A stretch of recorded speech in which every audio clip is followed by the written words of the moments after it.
Good morning. Good morning!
Kanina ba?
Di po ba? Ganyang katagal magluto. Prito dito, prito doon, hugas dito, hugas doon. Pero mainam pa rin, may lulutuin tayo, di po ba? Isa-isa mo siyang lulutuin, isa-isa mo siyang lilinisin, huhugasan, and everything. Pero pag kinain po natin, napakabilis lang. Ang tagal magluto. Sandali, ubos. Parang sinalanta.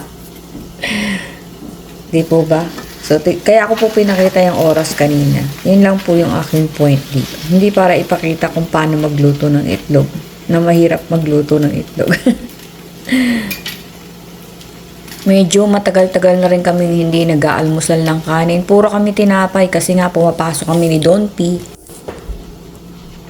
So, kanina nakahiga pa lang ako o natutulog pa lang ako. Naiisip ko ng gusto ko ng sinangag.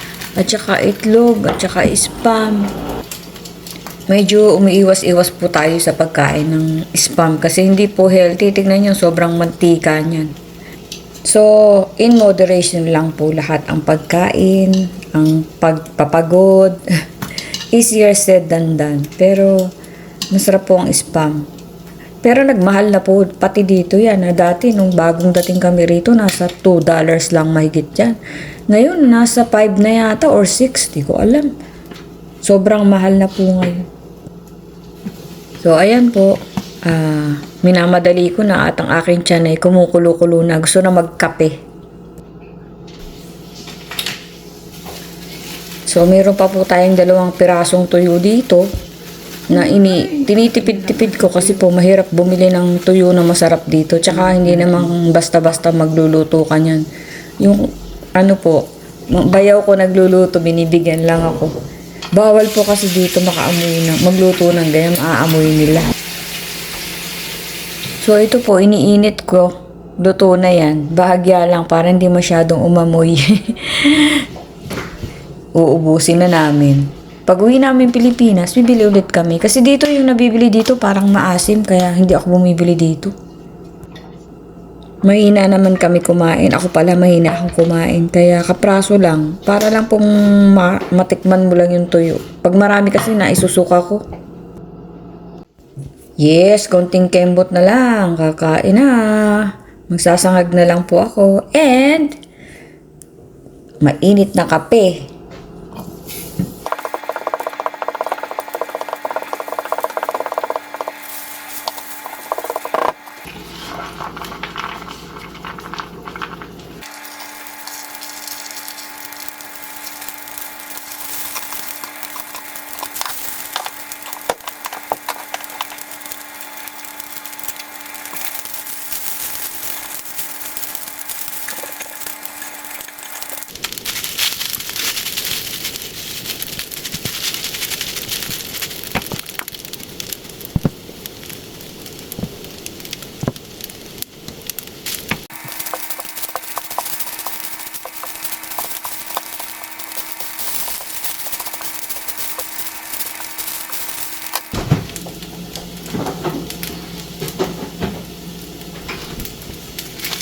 Lalagyan ko lang po ng konting flavor. Pambihon to eh. Pero pampalasa din po yan sa ating fried rice. Kaya nilalagay lang. Ginagamit ko po.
Kain na po!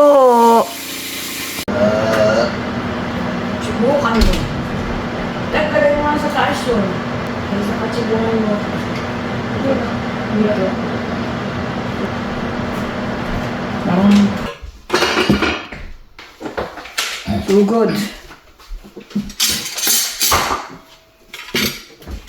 Agad natin hindi nakapag-fried rice ha.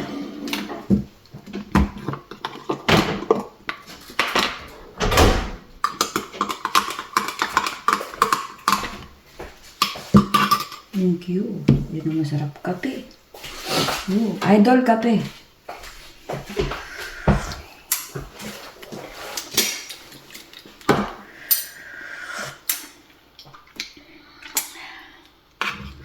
Dalawang piraso na lang yung tuyo.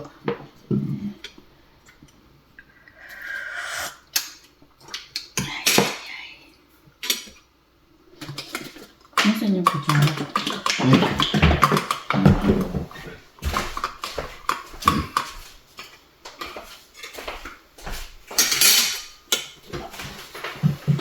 What's up?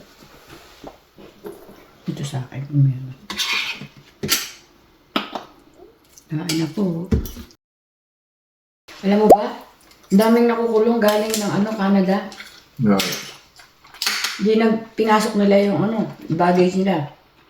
Pagbalik nila, iba yung yung tag nila nakalagay sa iba.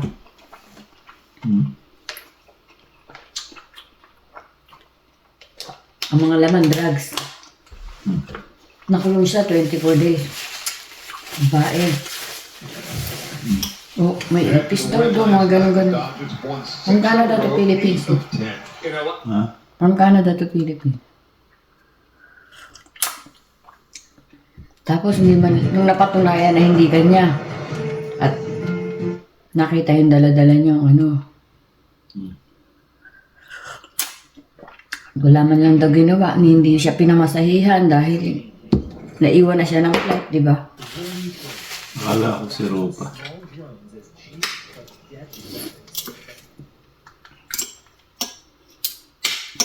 Grabe naman yun. Nakakatakot. Ano yung tinaniman? Hindi smuggle. Pinagpapalit yung